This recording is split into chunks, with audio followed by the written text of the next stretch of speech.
Both avoidants and narcissists can cheat on their partners, but there are very different intentions behind the cheating when it comes to an avoidant versus a narcissist. Let's start out with the narcissist. A narcissist cheats because they feel entitled to do so. They are seeking narcissistic supply. Narcissistic supply is the attention, validation, and affirmation and adoration that a narcissist feels entitled to. And they feel entitled to this supply from anyone, anywhere, anytime. A narcissist craves that supply. They want it from multiple sources because they get bored of a single source of supply. They need more and more and more, and it's just simply never enough. And if they're caught, a narcissist feels zero remorse, zero guilt for cheating on their partner, because narcissists are never in a relationship with you, the person. They're always in a relationship with the supply, with the attention you're giving them. So a narcissist feels simply entitled to get that supply. Narcissists don't view people as autonomous beings. They don't view you as an independent person. They view you as an object to extract supply from. Now, avoidants, on the other hand, they often cheat for the purposes of creating emotional distance between their main partner and themselves. Avoidants fear emotional intimacy. They fear abandonment. They learn from childhood that emotional intimacy leads to abandonment. It leads to them getting hurt, heartbroken, and abandoned.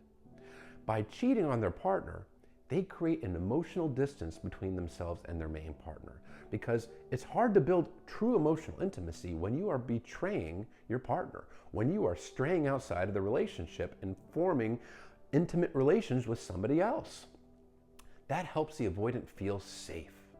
That is when they feel safer, when they're at that emotional distance from their partner. It's part of the self-sabotage that avoidants are known for when their fears are triggered. Fears of abandonment, engulfment, rejection, fear of emotional intimacy. These fears usually come into place as the relationship is progressing well. And because the relationship is progressing well, the avoidant seeks ways to sabotage the emotional intimacy. And cheating is one of those ways. Now, like narcissists, avoidants, they don't know how to internally validate themselves. They need that external validation. They have a low self-esteem and a lack of self-worth, and they often tell themselves that they're bad people. So when they cheat, they get that dopamine rush. They get the oxytocin rush, the rush from the validation that they're getting from that cheating affair. It makes them feel better about themselves in the moment because the dopamine is flying high and making them feel great. But the problem is as that dopamine wears off, the avoidant now feels worse about themselves because of what they did. So it confirms their fears that they're bad people. Problem is, the ones that cheat often seek cheating as the solution for feeling bad about themselves. It becomes a cycle. Now, the majority of avoidants actually do not cheat, but they are more prone to it than other attachment styles. Now, the majority of narcissists, however, do cheat. So narcissists are significantly more likely to cheat than somebody who's simply avoidantly attached. Avoidants can feel regret and guilt, and they can learn to become more secure and become healthier, more loyal partners. It takes a lot of work and commitment, but they can do it. Narcissists, however, do not change. They don't change, and they don't feel regret, and they don't feel remorse, and they really don't care that they hurt you.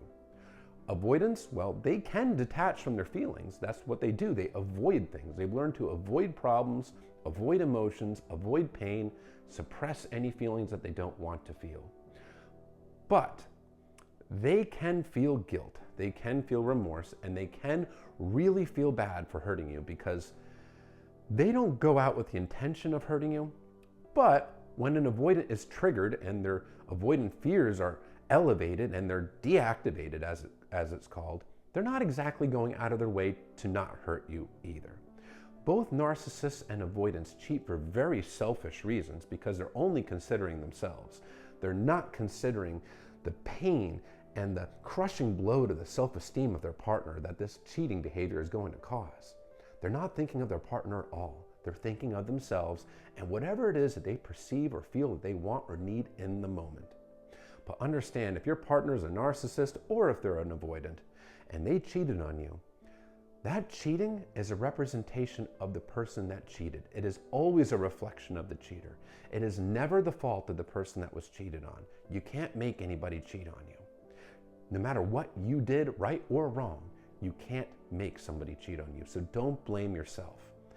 And avoidants that cheat, they are very, very likely to repeat that cheating until they heal their inner core attachment wounds. Until they heal those attachment wounds and actually become secure, healthier people. And those attachment wounds generally come from childhood.